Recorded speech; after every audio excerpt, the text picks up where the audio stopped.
this is Scott Thorley with AMS, and this is a quick video to show you our new Shop Performance Report for Protractor software. The goal of this report is to allow you to pull all of your information into one easy-to-read dashboard so it's easy to monitor your KPIs and drill down to get more information.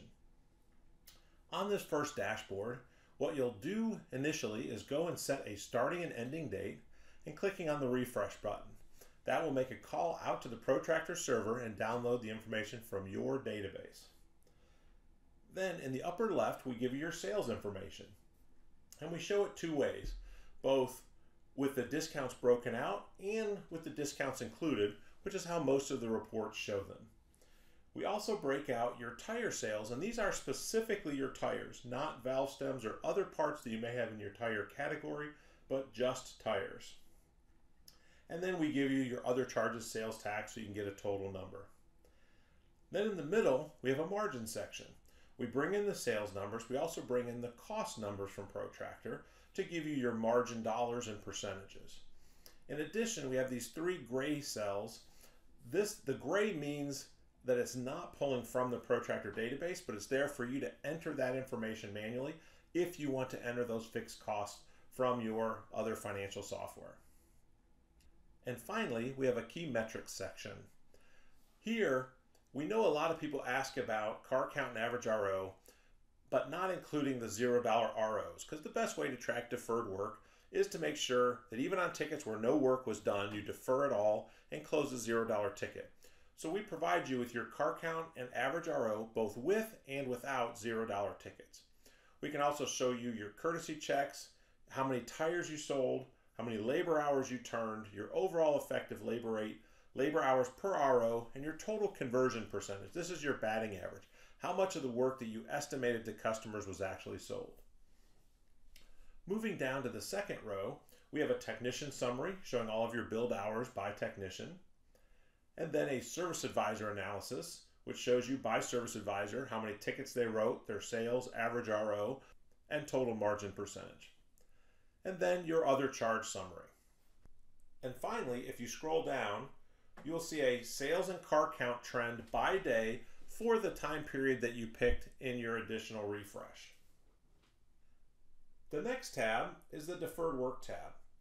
Here we have two charts at the top. The one on the left shows it by total dollars, so the total amount sold in green, and then your deferred work in red and blue, along with your conversion percentage. And then on the right-hand side, we show the same data, but instead of the total dollars, we show your average estimate that was presented to a customer and the same conversion percentage.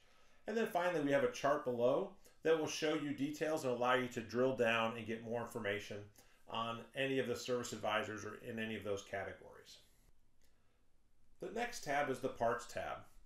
At the top, we give you two charts. One shows your top 10 service categories by parts dollars in blue. Your parts margin dollars are in red, and then the green line is your parts gross profit percentage. On the right-hand side, we do a similar data, but we do it by service advisor. And finally, below, we have a chart. This chart can show you your categories subtotaled, so I can see all my breaks in one line, including my total sales, my margin percentage.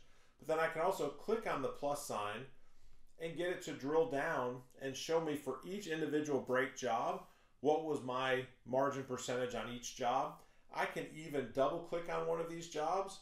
This says I sold 9 parts in the disc brake pads and rotors for front.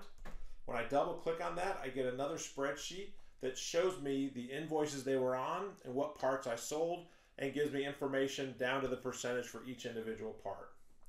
And whenever you do a drill down, I always just delete those spreadsheets when I'm done. They will be called sheet 2 or sheet 3. They won't have a name on it.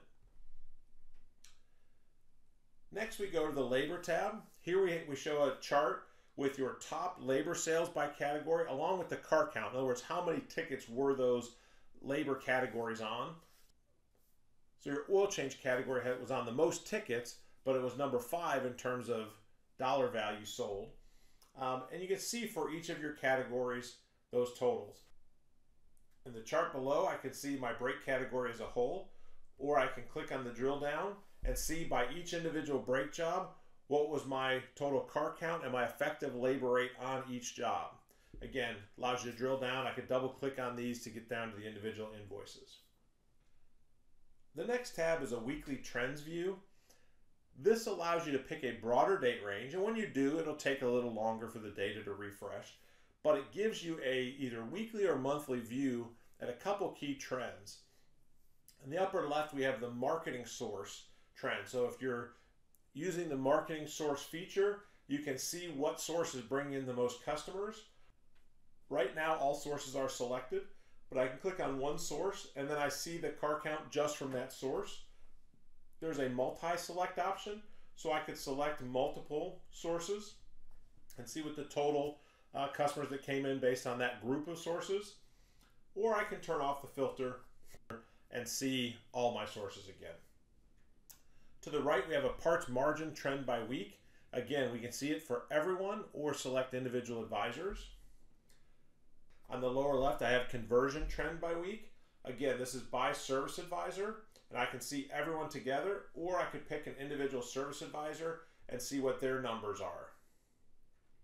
Again, I could remove the filter and see everyone's.